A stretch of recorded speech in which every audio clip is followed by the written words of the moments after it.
You never expect to find something that changes your life forever. But that's exactly what happened when we stumbled across the old logging camp in the Montana wilderness. My name is Alex, and I'm telling you this story because someone needs to know what we found out there. Someone needs to understand what really happened in those woods. It started 3 weeks ago. My best friend Jake and I were on our annual camping trip in the Glacier National Park area.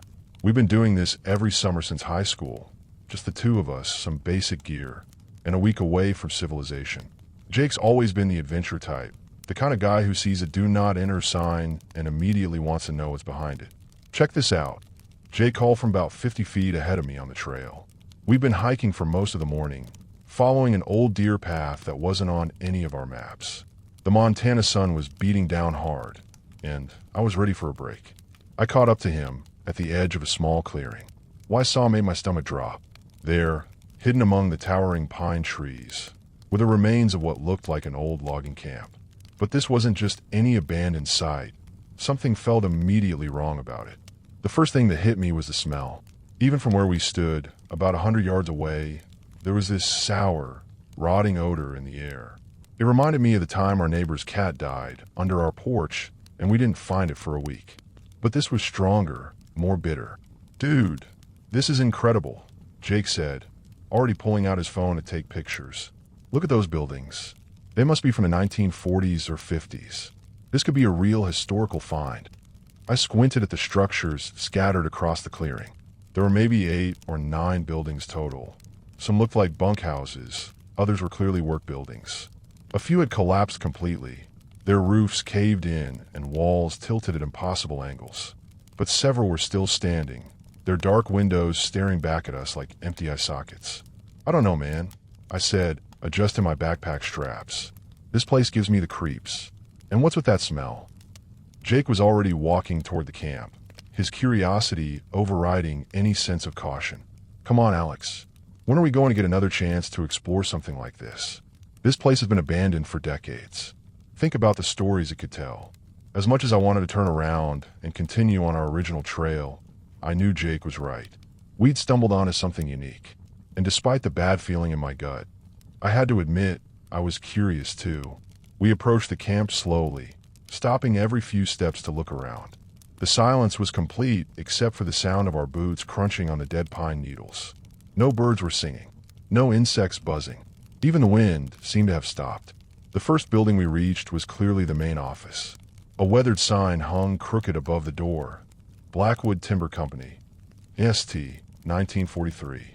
The wood was so old that it turned almost black, and several of the letters had fallen off entirely. "Blackwood Timber," Jake read aloud. "I've never heard of them. Have you?" I shook my head. "Probably went out of business decades ago. A lot of the smaller logging companies couldn't compete with the big corporations." Jake tried the door handle. It turned easily, and the door swung open with a long, painful creak. The smell hit us immediately. That same sour, rotting odor, but now mixed with something else. Something that reminded me of old pennies and rust. "Jesus," I said, covering my nose with my shirt. "What is that?" "I don't know, but we're here now. Let's just take a quick look around." The inside of the office was like stepping back in time. Papers were scattered across a large wooden desk, yellowed with age but still readable. A calendar on the wall was turned to October 1952. Filing cabinets lined one wall, their drawers partially open with folders spilling out. Jake immediately went to the desk and started looking through the papers. "Look at this," he said, holding up what looked like a work schedule. They had over 40 men working here. That's a pretty big operation for the middle of nowhere. I walked over to the calendar and studied it more closely. Someone had made marks on certain dates. Big red X's that looked like they'd been made with a crayon or marker. October 15th, 18th, 22nd, 27th, and 31st all had these marks. Halloween had been circled multiple times. "Jake, look at this calendar," I said. He came over and examined it with me. "Weird. Wonder what those dates meant." I was about to suggest we leave when I noticed something else. In the corner of the office, partly hidden behind a filing cabinet, was what looked like a large dark stain on the wooden floor. It was roughly circular, maybe 3 feet across, and the wood was discolored in a way that reminded me of, "Is that blood?" I asked, pointing to the stain. Jake knelt down and examined it closely. Could be. Or maybe just water damage. These old buildings leak like crazy. But I knew it wasn't water damage. Water stains don't look like that. They don't have that particular brown-black color that comes from something organic soaking into wood and drying there for years. We should go, I said. This place is giving me the creeps. Come on, Alex. One more building. That big one over there looks like it might be the main bunkhouse. Just a quick look, then we'll head back to the trail. Against my better judgment, I followed Jake out of the office and across the clearing to the largest building. This one was in better condition than the others. The roof was intact, and most of the windows still had glass in them. But as we got closer, I realized why the windows looked so dark from a distance. They were covered with something from the inside, something that looked like it had been painted or smeared across the glass. Jake, look at those windows, I said. He looked up and frowned. That's strange. Why would they cover the windows from the inside? The door to the bunkhouse was slightly ajar. Jake pushed it open, and we stepped inside. The smell here was even worse. That same sour, rotting odor, but now so strong it made my eyes water. The bunkhouse was one long room with maybe 20 beds arranged in 2 rows. But these weren't normal beds. They were just metal frames with no mattresses, and each one had thick leather straps attached to the rails. The kind of straps you might use to tie something down, or hold something in place. What the hell? Jake whispered. I walked over to the nearest bed and examined the straps. They showed signs of wear, like they'd been used many times. And there were dark stains on the metal frames, the same brown-black color we'd seen in the office. This isn't right, I said. Logging camps don't have beds like this. These look like restraints. Jake had moved to the far end of the room, where there was a large table. Alex, you need to see this. I joined him at the table. It was covered with papers, but these weren't work schedules or timesheets. They were drawings. Crude sketches that looked like they'd been made with charcoal or burnt wood. And what they showed made my blood run cold. The drawings depicted human figures, but they were wrong somehow. Distorted. Some had too many limbs. Others had faces that were stretched and twisted into impossible shapes. Many of the figures appeared to be screaming. What kind of sick person draws stuff like this? Jake asked. I picked up one of the papers and studied it more closely. At the bottom, in shaky handwriting, someone had written, Day 23. They're changing. God help us. They're changing. Jake, we need to leave. Now. But Jake was already moving toward a door at the back of the bunkhouse. There's another room back here. Let's just see what's in it, then we'll go. No, Jake. We're leaving. This place is wrong. Can't you feel it? He paused at the door and looked back at me. Feel what? That's when I realized what had been bothering me since we'd entered the camp. It wasn't just the smell or the disturbing things we'd found. It was the feeling of being watched. Like there were eyes on us from every shadow, every broken window, every dark corner. Someone's watching us, I said quietly. Jake laughed, but it sounded forced. Come on, Alex. You're just spooked because of all this weird stuff. There's nobody here. This place has been abandoned for 70 years. But as he said it, I heard something that made my heart stop. A sound from somewhere deeper in the camp. A soft scratching noise, like fingernails on wood. And then, just barely audible, what sounded like someone whispering. Did you hear that? I asked. Jake went very still. Hear what? The scratching came again, followed by a low moan that seemed to come from underground, from beneath our feet. We're leaving, I said, grabbing Jake's arm. Right now. For once, he didn't argue. We both heard at that time. A sound that no abandoned building should make. The sound of something alive moving around under the floor. We ran. We didn't speak until we were back on the main trail, at least a mile away from the logging camp. Even then, we kept looking over our shoulders, half expecting to see someone following us. What the hell was that place? Jake asked, breathing hard from our sprint through the woods. I don't know, but we're not going back. Jake nodded, but I could see the wheels turning in his head. He was already planning our return. That night, back at our campsite, neither of us slept well. Every sound in the forest made us jump. Every shadow seemed to move, and I couldn't stop thinking about those drawings, the twisted figures and the note about people changing. The next morning, Jake suggested we cut our camping trip short and head back to town. I want to do some research on that place, he said. Find out what really happened there. I agreed, partly because I was curious too, but mostly because I wanted to get as far away from those woods as possible. Back in Kalispell, Jake immediately went to work. He started with the local historical society, but they had no records of a Blackwood Timber Company. He tried the county courthouse, the library, even the old newspaper archives. Nothing. It's like they never existed. He told me over coffee at a diner downtown. I can't find any official record of this company anywhere. Maybe that's a good thing, I said. Maybe we should just forget about it. But Jake wasn't ready to give up. He'd gotten hold of some old forestry maps from the 1940s and 50s, and he was comparing them to modern satellite images on his laptop. Look at this, he said, turning the screen toward me. The camp shows up on a 1950 map, but by 1955, it's gone. Completely erased from the records. I studied the maps. He was right. The 1950 forestry map clearly showed a logging operation in the exact location where we'd found the camp. But the 1955 map showed nothing but empty forest. Companies don't just disappear like that, Jake said. Especially not big operations like this. Something happened there. Something they wanted to cover up. That's when Jake had the idea to check the old police records.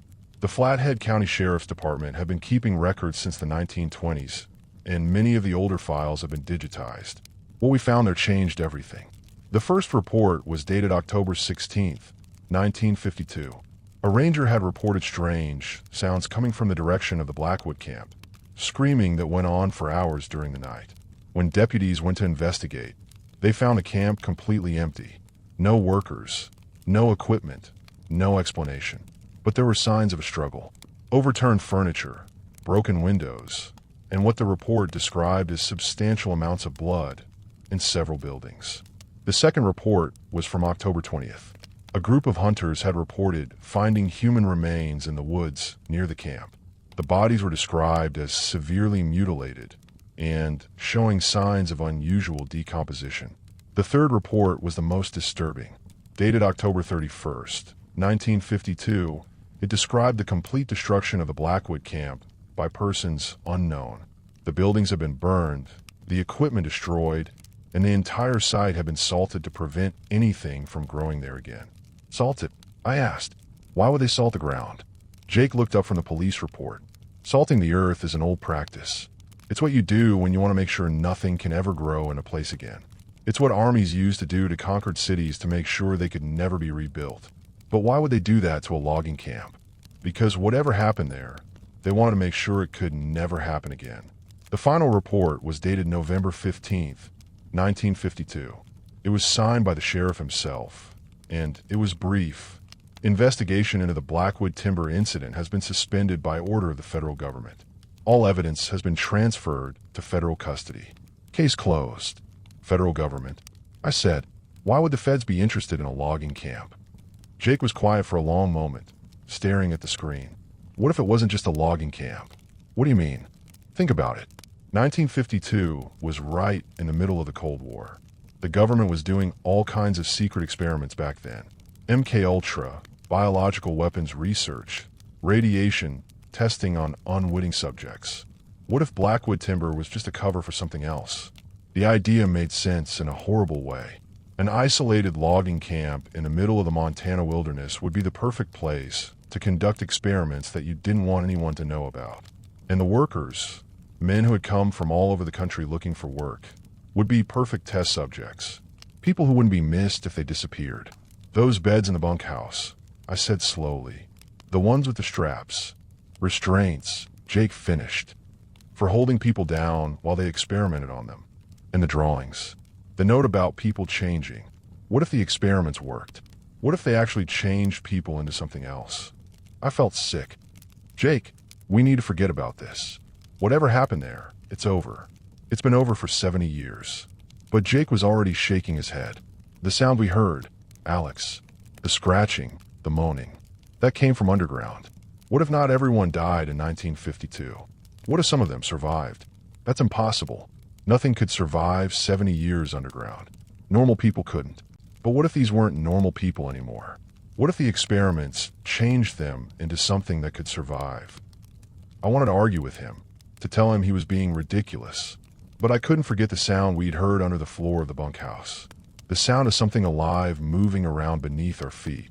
We're not going back there, I said firmly. Jake nodded, but I could see he was lying. He was already planning our return to the camp. 3 days later, Jake called me at work. "I've been thinking about what we found," he said, "and I think we need to go back." "Absolutely not." "Alex, listen to me. If there are people still alive out there, even if they're not exactly people anymore, they need help. They've been trapped underground for 70 years. Can you imagine what that's like?" "Jake, you're talking about creatures that were the result of illegal government experiments. Even if they're still alive, they're not going to be friendly. We don't know that. Maybe they're just scared. Maybe they've been waiting for someone to find them, to help them." I could hear the excitement in his voice, and it worried me. Jake had always been impulsive, but this was different. This was obsession. "I'm not going back there," I said, "and you shouldn't either." "Fine, I'll go alone." "Jake, don't be an idiot. It's dangerous." "Everything's dangerous, Alex. But this is important. This could be the discovery of the century." I hung up on him, but I knew it was too late. Jake had made up his mind. That night, I couldn't sleep.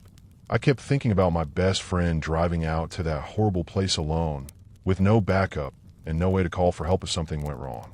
The cell phone coverage in that area was spotty at best. At 3 a.m., I gave up trying to sleep and got dressed. If Jake was going to do this stupid thing, at least he wouldn't be doing it alone. I drove through the night, reaching the trailhead just as the sun was coming up. Jake's truck was already there, parked in the same spot where we'd left it 3 days earlier.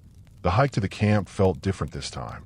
The forest seemed darker, more oppressive, and the closer we got to the camp, the more I felt like we were being watched.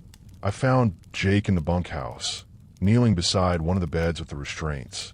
He had a small camping shovel in his hands and was digging into the wooden floor.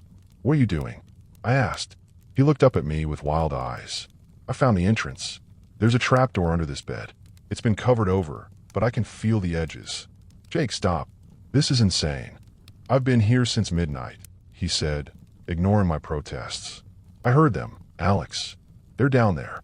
They're still alive." I knelt down beside him and examined the floor. He was right.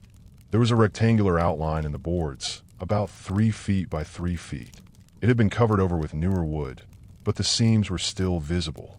"Even if there's something down there," I said, "it's been trapped for 70 years. It's not going to be human anymore." "That's exactly why we need to help them," Jake said. He'd managed to get the edge of his shovel under one of the boards and was prying it up. "Imagine what they've been through.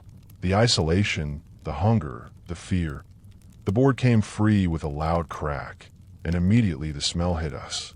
That same sour, rotting odor, but now so strong it made me gag.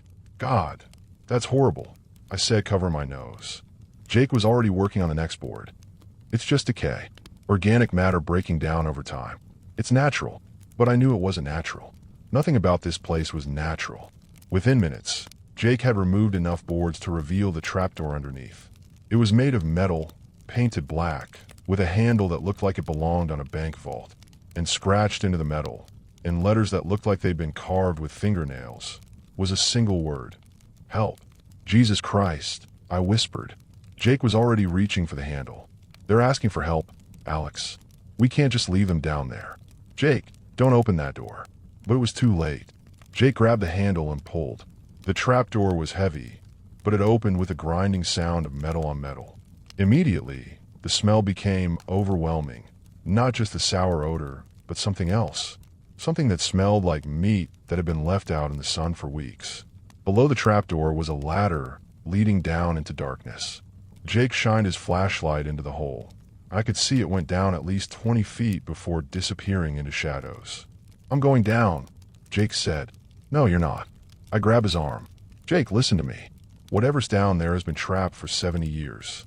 If it's still alive, it's not going to be friendly. It's going to be desperate and probably insane." Jake pulled free from my grip. "That's exactly why it needs help." Before I could stop him, Jake swung his legs over the edge of the hole and started climbing down the ladder. His flashlight beam bobbed and weaved as he descended, creating crazy shadows on the walls. "Jake, come back up here." "It's okay." His voice echoed from below. "There's a tunnel down here. It looks like it goes deeper into the ground." I knelt at the edge of the hole and shined my own flashlight down. I could see Jake at the bottom, maybe 25 feet down. He was standing in what looked like a concrete corridor. "This is definitely military construction," he called up. This isn't part of the original logging camp. This is something the government built. Jake, come back up. We need to call the authorities. In a minute. I just want to see where this leads. I watched his light disappear as he moved deeper into the tunnel. For several minutes, I could hear his footsteps echoing from below. Then, suddenly, the sound stopped. Jake, I called. Jake, are you okay? No response. Jake, still nothing. I waited for what felt like hours, but was probably only a few minutes. Then I heard something that made my blood freeze. A scream. Not Jake's voice, but something else. Something that sounded almost human, but not quite. Then Jake's voice, high and panicked. Alex. Alex, help me. The scream came again, closer this time. And then I heard the sound of running footsteps in the tunnel below. Alex. Jake's voice was getting closer. Something's down here. Something's chasing me. I could see his flashlight beam bouncing off the walls as he ran back toward the ladder. Behind him, I caught glimpses of something else moving in the darkness. Something that moved wrong, like its joints bent in directions they shouldn't. Jake reached the bottom of the ladder and started climbing as fast as he could. Go, go, go, he shouted. I didn't need to be told twice. I ran for the door of the bunkhouse, but I could hear Jake behind me on the ladder, and behind him, something else was climbing too. I reached the door just as Jake emerged from the hole. His face was white with terror, and there were scratches on his arms that looked like claw marks. Run, he gasped. We ran. Behind us, I heard the most horrible sound I'd ever heard in my life. Something that might have been a human voice once, but had been twisted and broken by years of isolation and pain. It was calling out words, but they were so distorted I couldn't understand them. We made it to the edge of the clearing before I dared to look back. What I saw made me wish I hadn't. Standing in the doorway of the bunkhouse was something that might have been human once. It was tall and thin, but its limbs were too long and bent at impossible angles. Its skin was pale and mottled, like it had been living underground for decades. And its eyes were completely black, with no whites at all. It was holding something in its hands, something that looked like a piece of fabric, and it was calling out to us in that horrible, distorted voice. Help us. We ran all the way back to the truck, not stopping once to look behind us. Jake's hand was shaking so badly, he could barely get the keys in the ignition. What was that thing? I asked as we drove away. I don't know, Jake said. But it wasn't alone. There were more of them down there.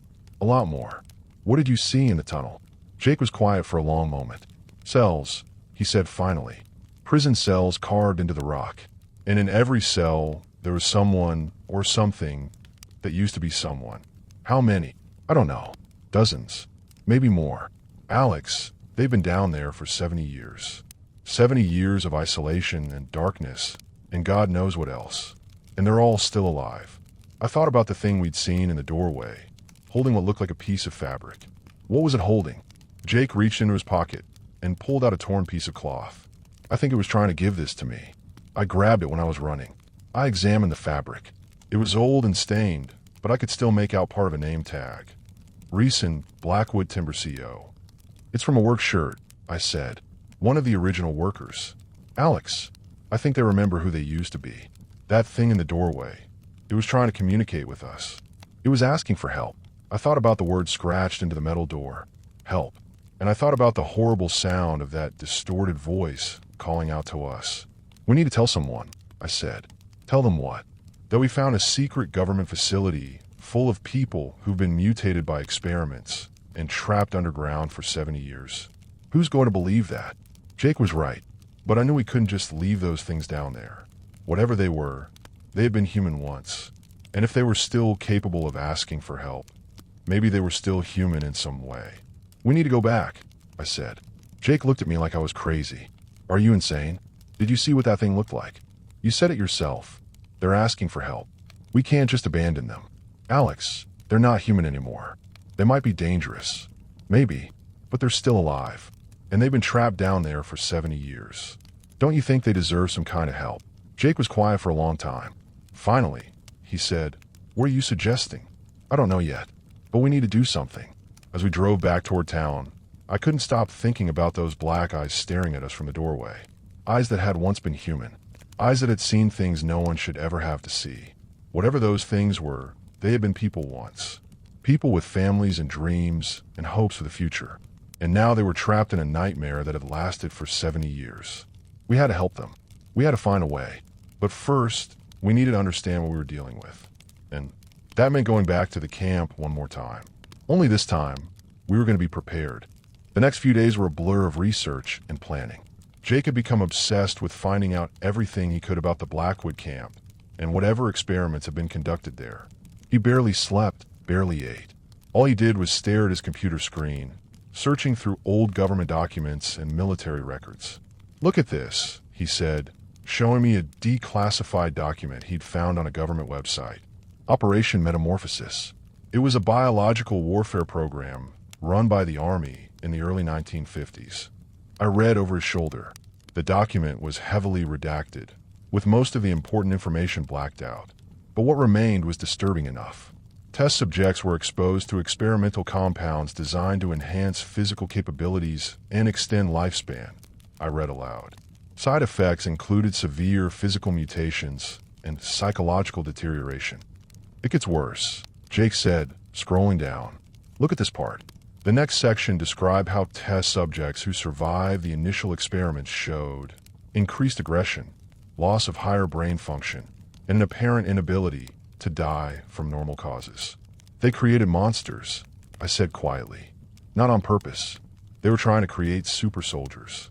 But something went wrong, and instead of making people stronger, they turned them into something else." I thought about the thing we'd seen in the doorway of the bunkhouse. Its 2 long limbs, its black eyes, its pale skin. How long do you think they can survive down there? According to this, indefinitely. The experiments change their metabolism somehow. They don't need much food or water. They can survive in conditions that would kill a normal person. But they're still conscious, still aware. Jake nodded grimly. That's the worst part. They remember who they used to be.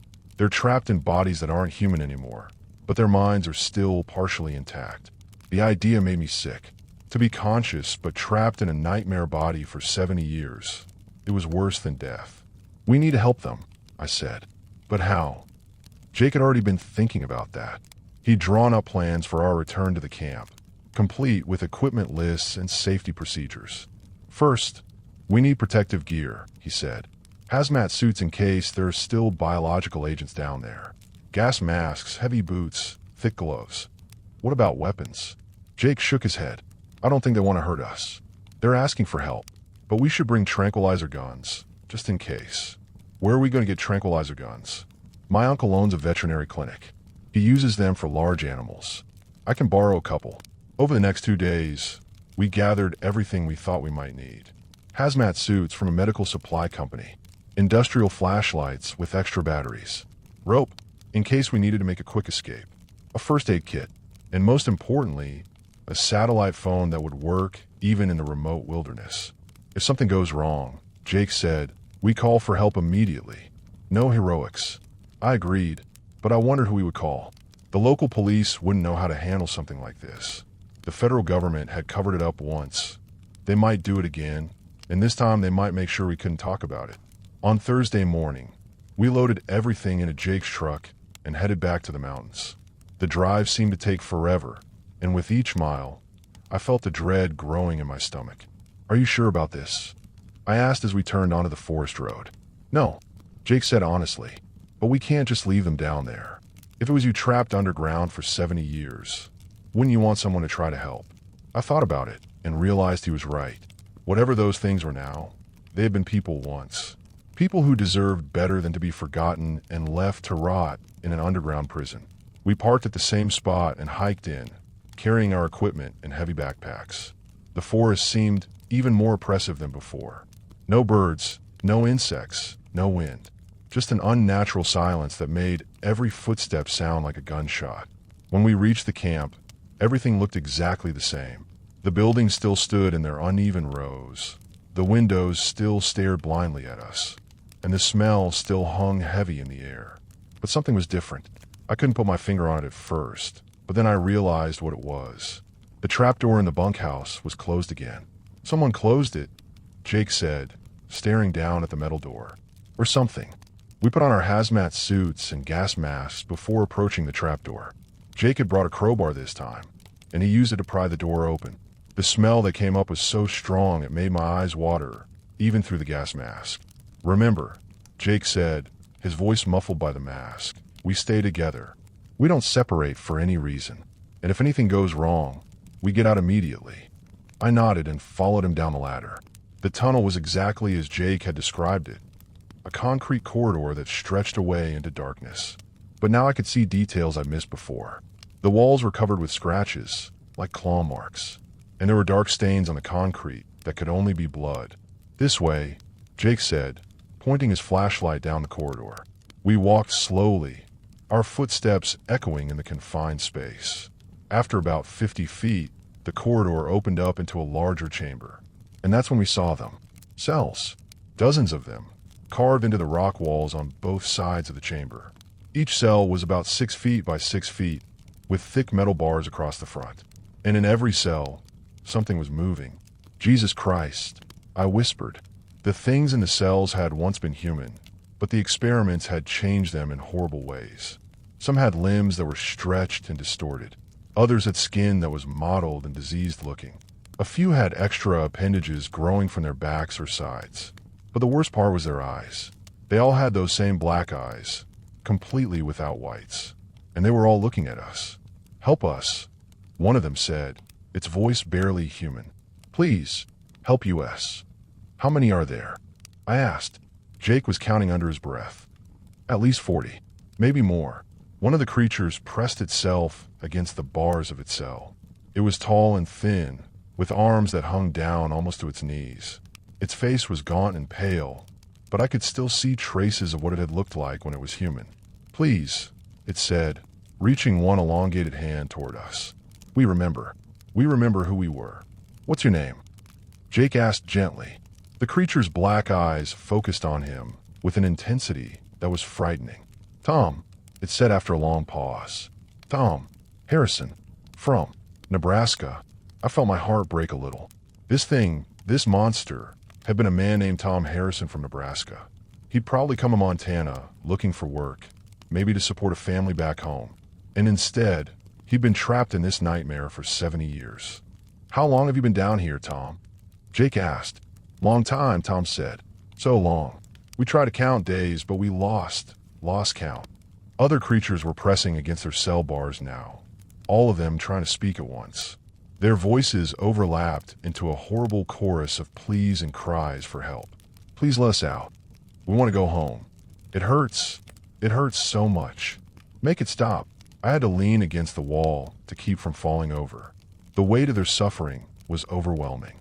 These people had been tortured and experimented on, then abandoned to rot in underground cells for 70 years. And they were still conscious, still aware of what had been done to them.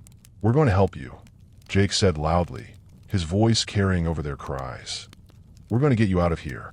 The creatures fell silent, all of them staring at us with those horrible black eyes. You'll help us?" Tom asked. "Yes," Jake said. "But we need to understand what happened to you first. Can you tell us about the experiments?" Tom was quiet for a long moment, his elongated fingers gripping the bars of his cell. They said we were helping our country, making us stronger, better soldiers." "What did they do to you?" "Injections," another creature said from across the chamber. This one was shorter and broader than Tom, with skin that looked like it was covered in scales. "Every day. Injections. Made us sick. Made us change." "How many of you were there originally?" I asked. 57, Tom said immediately. 57 men. Good men. Hard workers. I looked around the chamber and counted the cells. There were at least 40 creatures still alive down here. After 70 years, most of them had survived. The others? Jake asked. "Some died early," Tom said sadly. "Their bodies couldn't handle the changes. But most of us, we couldn't die. The chemicals, they changed us, made it so we couldn't die." The full horror of their situation hit me then. They weren't just trapped in monstrous bodies. They were immortal. They would live forever in this underground prison, conscious and suffering, unless someone helped them. "What do you want us to do?" I asked. The creatures all started talking at once again, their voices rising to a desperate crescendo. But Tom's voice cut through the noise. "Let us out," he said simply. "Let us see the sky again. Let us die if we can." I looked at Jake through my gas mask. We can't just open all these cells. We don't know if they're dangerous. We're not dangerous, Tom said, apparently having heard me. We're just tired. So tired. We just want it to end. Jake was examining the cell doors. They were locked with heavy padlocks that looked like they'd been installed recently. Someone had been down here after 1952. Someone had made sure these creatures stayed imprisoned. Who's been taking care of you? Jake asked. Who's been bringing you food? The creatures exchanged glances with their black eyes. The Watchers, Tom said finally. They come, sometimes, bring food, check on us, make sure we're still here. Watchers, government men, in suits. They said we could never leave. Too dangerous. I felt a chill that had nothing to do with the cold underground air. They're still monitoring this place. They come every few months, the scale creature said. They were here, last week. Jake and I looked at each other in alarm. If government agents were still checking on this place, that meant our presence here wouldn't go unnoticed for long. We need to work fast, Jake said quietly. He pulled out his crowbar and approached Tom's cell. Stand back, he told the creature. Tom pressed himself against the back wall of his cell while Jake worked on the padlock. It took several minutes, but finally, the lock broke with a sharp crack. Tom stepped out of his cell slowly, as if he couldn't believe he was free. His elongated limbs made his movements awkward, but there was something almost graceful about the way he moved. Thank you, he whispered. Thank you.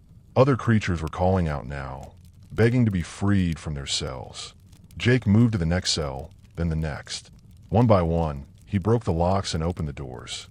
As each creature was freed, they stood in the center of the chamber, looking around in wonder. Some of them were crying, tears streaming down their mutated faces. Others just stood silently, as if they couldn't process what was happening. What now? I asked Jake as he worked on the last few cells. We get them out of here. All of them. But where will they go? They can't exactly walk into town looking like this. Jake paused in his work. I don't know, but they deserve the chance to decide for themselves. As the last creature was freed from its cell, Tom approached us again. There's something else, he said. Something you need to know. What? We're not the only ones. There are other places. Other camps. The Watchers. They talked about them sometimes. How many other places? We don't know. But when they took some of us away for more experiments, they mentioned other sites, other test subjects. The implications of this were staggering. If there were other facilities like this one, there could be hundreds or even thousands of people who had been subjected to these experiments. Where? Jake asked urgently. We don't know, Tom said sadly. But maybe you can find them. Maybe you can help them too. Suddenly, one of the creatures near the entrance to the chamber let out a low hiss. Someone's coming, it said. We all froze. In the distance, I could hear the sound of footsteps in the tunnel. Heavy boots on concrete. Multiple people walking with military precision. The Watchers, Tom whispered, his black eyes wide with fear. They're early. How many? Jake asked quickly. Tom tilted his head, listening. 3, maybe 4. Is there another way out? No, Tom said. Only the tunnel. The footsteps were getting closer. I could see flashlight beams dancing on the walls of the corridor. Everyone stay calm, Jake said. Let's handle this. But the creatures were already moving. 70 years of captivity had made them experts at hiding. Within seconds, they had melted back into the shadows of their cells, becoming almost invisible in the darkness. Play along, Tom whispered to us. Pretend you don't know we're free. Jake and I pressed ourselves against the wall, just as 4 men in dark suits entered the chamber. They all carried military-grade flashlights and what looked like cattle prods. What the hell are you doing down here? The lead man demanded. He was tall and thin, with graying hair and cold blue eyes. We're explorers, Jake said, trying to sound casual. We found this place by accident. This is a restricted government facility, the man said. You're trespassing on federal property. We didn't know, I said. We were just exploring the old logging camp. The man studied us with those cold eyes. I'm Agent Morrison, Department of Energy. This facility is classified. You've seen things you weren't supposed to see. We haven't seen anything, Jake said. Just some old cells. We figured it was maybe an old prison or something. Agent Morrison smiled, but there was no warmth in it. Nice try, but we know you've been here before. We have surveillance equipment throughout this facility. One of the other agents stepped forward. He was younger, with dark hair and nervous eyes. "Sir, what do we do with them?" Morrison considered this for a moment. "The same thing we've always done with witnesses." I felt my blood turn to ice. "What does that mean?" "It means you're not leaving this facility," Morrison said calmly. "You've seen too much. You know too much." That's when Tom stepped out of the shadows. Morrison's eyes went wide as he saw the tall, elongated figure emerge from what he thought was a locked cell. "That's impossible," he whispered. "Hello, Morrison," Tom said, his distorted voice echoing in the chamber. "It's been a while." The other agents raised their cattle prods, but Morrison held up a hand to stop them. "How did you get out of your cell?" "We had help," Tom said, gesturing toward Jake and me. "Good people. People who actually care about what happened to us." More creatures were emerging from the shadows now. 43 of them in total, all standing together for the first time in 70 years. The sight was both terrifying and heartbreaking. "Get back in your cells," Morrison ordered. "All of you." "No," Tom said simply. Morrison's face went red with anger. "You don't have a choice. You're government property. You belong here." "We're not property," another creature said. "We're people, or we were people." "Your weapons," Morrison snapped. "Failed weapons, but weapons nonetheless. You can't be allowed to leave this facility." "What?" I asked, my voice shaking with anger. "Because we might tell people what you did. Because we might expose your crimes." Morrison turned his cold gaze on me. "What we did here was necessary. The Cold War was at its peak. We needed every advantage we could get. You tortured innocent people. We experimented on volunteers, men who signed up knowing the risks." "That's a lie," Tom said. "We were told we were getting jobs. Good jobs with good pay. We didn't know about the experiments until it was too late." Morrison ignored him and spoke into a radio clipped to his jacket. "This is Morrison. We have a containment breach in Facility 7. Request immediate backup." "Nobody's coming," Tom said quietly. Morrison frowned. "What do you mean?" "Your radio," Tom said. "It doesn't work down here. The rock interferes with the signal. We learned that years ago." Morrison looked down at his radio and cursed. The display showed no signal bars. "Which means," Tom continued, "we're all trapped down here together." The young agent with dark hair was looking around nervously at all the creatures surrounding them. "Sir, maybe we should negotiate." "There's nothing to negotiate," Morrison said firmly. "These subjects return to their cells, and these civilians come with us for debriefing." "Debriefing?" Jake laughed bitterly. "You mean elimination."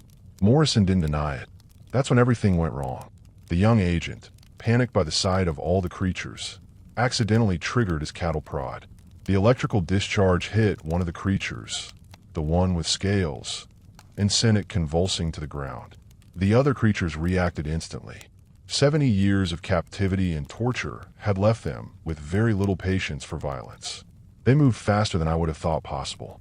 In seconds, they had surrounded the 4 agents, their elongated limbs and twisted bodies creating a circle of nightmares. "Don't hurt them," Tom called out, but some of the creatures were beyond listening.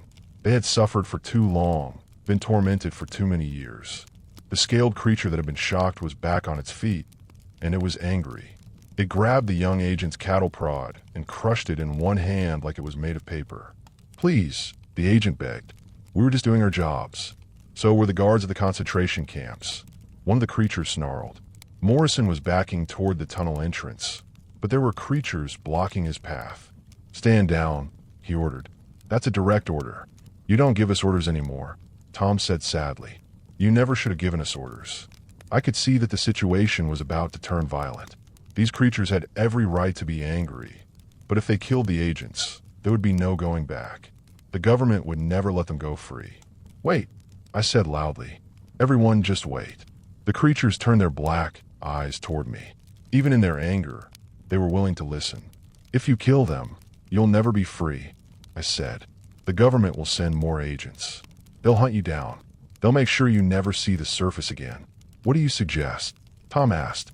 I looked at Morrison and his men. They were terrified, surrounded by creatures that could easily tear them apart with their bare hands. "Let them go," I said, "but make them promise to leave you alone." Morrison laughed harshly. "You think we're just going to walk away from this? These subjects are too dangerous to be released." "Dangerous?" Tom stepped closer to Morrison. We've been locked in cells for 70 years. If we were dangerous, don't you think we would have done something by now? You're unpredictable, unstable. We're tired, Tom said quietly. We're just tired. All we want is to be left alone. That's not possible. You know too much. You've seen too much. Then what do you propose? Jake asked. Morrison was quiet for a moment, thinking. The subjects returned to their cells. You two come with us for debriefing. Everyone keeps quiet about this facility. No deal, I said. These people have suffered enough. They're not people anymore. That's when Tom did something that surprised everyone. He walked over to Morrison and knelt down so that they were at eye level. Look at me, Tom said quietly. Really look at me. Morrison tried to look away, but Tom gently turned his head back. Do you see a monster? Tom asked. Or do you see a man who's been hurt? Morrison stared into Tom's black eyes for a long moment, and for just an instant, I saw something flicker across his face. Doubt, maybe even shame. I see a security risk, Morrison said finally, but his voice was quieter now. I see a man who's forgotten what it means to be human, Tom replied. The standoff continued for several more minutes. The creatures surrounded the agents, but they made no threatening moves. The agents held their weapons, but they didn't dare use them. Finally, it was the young agent who broke the silence. Sir, he said to Morrison, maybe we should reconsider. These subjects have been contained for 70 years. They haven't tried to escape. They haven't hurt anyone. Maybe they're not as dangerous as we thought. Agent Collins, you don't understand the full situation. I understand that we've been keeping people locked in cells for 70 years without trial, without due process, without any hope of release. And I understand that's wrong. Morrison turned on his subordinate angrily. These subjects volunteered for military service. They knew the risks. Did they? Collins looked around at the creatures. Did any of you volunteer to be turned into this? We volunteered to serve our country, Tom said. We didn't volunteer to be tortured. Collins nodded slowly. Sir, I think we need to find a different solution. Agent Collins, you're out of line. Maybe, but I'm also right. What happened next surprised everyone, including me. Collins stepped forward and addressed the creatures directly. What do you want? If we could give you anything, what would it be? The creatures looked at each other with their black eyes. They'd been asked this question before, but never by someone who seemed genuinely interested in the answer. We want to be free, Tom said. We want to leave this place. And go where? Tom was quiet for a moment. We don't know. We can't go back to our old lives. Our families think we're dead. And we don't look human anymore. But you want to try? We want the chance to try. Collins looked at Morrison. Sir, what if we made a deal? We let them go, and they agreed to stay hidden. No contact with the outside world. No attempts to expose the program. Absolutely not. They're too dangerous. Are they? Collins looked around at the creatures. They've had the chance to hurt us for the last 20 minutes. They could have killed us easily, but they haven't. That doesn't sound dangerous to me. I could see Morrison wavering. He was outnumbered by his own men now, and the creatures were making it clear that they weren't going back into their cells willingly. Even if I agreed, Morrison said, which I'm not saying I am, where would they go? They can't exactly walk into town. There are abandoned places in the mountains, Tom said. Old mining camps, ghost towns, places where no one goes anymore. We could live there. And do what? Survive. That's all we've ever done. Collins looked at his supervisor again. Sir, this could work. We could monitor them from a distance. Make sure they don't cause any problems. But at least they'd be free. Morrison was quiet for a long time. I could see him weighing his options. He could try to force the creatures back into their cells, but that would likely result in violence. He could call for backup, but his radio didn't work underground. Or he could try to find a solution that everyone could live with. What about them? Morrison asked, pointing at Jake and me. They know about the facility. We won't tell anyone, I said quickly. We just want these people to be free. People, Morrison repeated with a sneer. Yes, people, Jake said firmly. Whatever they look like now, they're still people. Morrison looked around at all the faces staring at him. Agents, creatures, and civilians. Everyone was waiting for his decision. Agent Collins, he said finally, you're hereby relieved of duty. You'll be facing disciplinary action when we return to headquarters. Collins shrugged. I can live with that.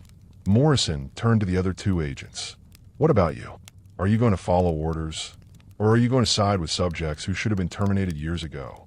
The two agents looked at each other, then at the creatures surrounding them. One of them, an older man with gray hair, spoke up. Sir, I've been with the department for 25 years.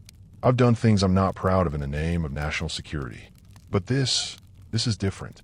These people deserve better. Morrison's face went red with anger. You're all relieved of duty. All of you. That's fine with us, Collins said. But what about them? He gestured toward the creatures. Morrison was trapped, and he knew it. His own men had turned against him. He had no way to call for backup, and he was surrounded by beings who could easily overpower him if they chose to. If I agree to this, he said slowly, there would have to be conditions. What conditions? Tom asked. You stay hidden. No contact with the outside world. No attempts to reveal what happened here. And you agree to periodic check-ins to make sure you're not causing problems. Tom looked at the other creatures. They nodded in agreement. And if we break these conditions? Tom asked. Morrison's cold smile returned. Then all bets are off. We agree, Tom said without hesitation. And what about the facility? Jake asked. What happens to this place? It gets sealed. Permanently. No one ever comes down here again. I thought about all the evidence of the experiments that was stored in these underground chambers. Documents, equipment, maybe even the bodies of subjects who hadn't survived. All of it would be buried forever. The families of the men who died here, I said. They deserve to know what happened. That's not possible, Morrison said firmly. This program is still classified. Then how do we know you won't just come back and capture them again, once they're living free? Morrison considered this. You don't. You'll have to trust us. Trust? Tom laughed bitterly. You've kept us locked in cells for 70 years, and you want us to trust you. It's the best deal you're going to get. Tom looked at his fellow creatures again. They'd been huddled in the shadows, listening to the entire conversation. Now they stepped forward into the light. We'll take it, Tom said. We'll take our chances. And so the deal was made. The creatures would be allowed to leave the facility and find somewhere to live in the wilderness. The government agents would monitor them from a distance, but would not interfere unless they posed a threat to national security. And Jake and I would keep quiet about everything we'd seen. It took several hours to organize the evacuation. The creatures had lived underground for 70 years. They had no possessions, no supplies, no idea how to survive in the modern world. But they were determined to try. Agent Collins, despite being relieved of duty, helped coordinate the effort. He and the other agents provided the creatures with basic supplies, food, water, clothing, camping equipment. Where will you go? I asked Tom as we prepared to leave the facility. North, he said, into the deep wilderness. There are places up there where no one ever goes. We can make a life there. What kind of life? Tom was quiet for a moment. A quiet one. A peaceful one. After 70 years of captivity, that's all we want. As we climbed out of the underground facility for the last time, I watched the creatures emerge into the sunlight. Many of them had to shield their eyes. They hadn't seen natural light in 70 years. Some of them fell to their knees and touched the ground, as if they couldn't believe they were really free. Tom was the last to emerge. He stood at the edge of the forest clearing and looked around at the abandoned logging camp where their nightmare had begun so many years ago. Thank you, he said to Jake and me. You gave us something we thought we'd lost forever. What's that? I asked. Hope. Agent Morrison was waiting by the entrance to the facility with a small device in his hands. Explosive charges, he explained, to seal the entrance permanently. He set the timer for 10 minutes, giving everyone time to get clear of the area. Then we all walked together to the edge of the clearing. The explosion, when it came, shook the ground beneath our feet. Rocks and debris flew into the air, and when the dust settled, the entrance to the underground facility was completely buried. It's over, Morrison said quietly. The creatures gathered together at the edge of the forest. They looked strange in the sunlight, their pale skin and elongated limbs more obvious than they had been in the underground darkness. But there was something else about them now, something that hadn't been there before. Dignity, hope, freedom. We should go, Tom said to his fellow creatures, before anyone else comes looking. They nodded and began to walk into the forest. One by one, they disappeared among the trees, their twisted forms blending into the shadows. Tom was the last to go. He turned back to us one final time. If anyone ever asks what happened to the men of Blackwood Timber, he said, "Tell them we finally went home." Then he too disappeared into the forest, and Jake and I were left standing with the government agents in the abandoned logging camp. "What happens now?" Jake asked. Morrison was already walking toward the trail that would lead us back to our vehicles. "Now we all go back to our lives and pretend this never happened." "And if we don't?" Morrison stopped and looked back at us. "Then you'll find out why this facility was classified in the first place." Agent Collins stepped forward. "That won't be necessary," he said. "They'll keep quiet." "Won't you?" Jake and I nodded. We had no choice, really. Who would believe our story anyway? As we hiked back through the forest, I couldn't stop thinking about the creatures, the men who had once been human, disappearing into the wilderness. Would they be able to survive out there? Would they find peace after so many years of suffering? I didn't know, but I hope so. That was 6 months ago. Jake and I never went back to the logging camp, and we never spoke about what we'd seen there. As far as the world knows, Blackwood Timber Company never existed, and 43 men didn't disappear in the Montana wilderness in 1952. But sometimes, when I'm lying in bed at night, I think about Tom and the others. I wonder if they found the peace they were looking for. I wonder if they're still alive out there in the deep wilderness, living quiet lives away from the world that have forgotten them. And sometimes, when the wind is blowing through the trees outside my window, I think I can hear something.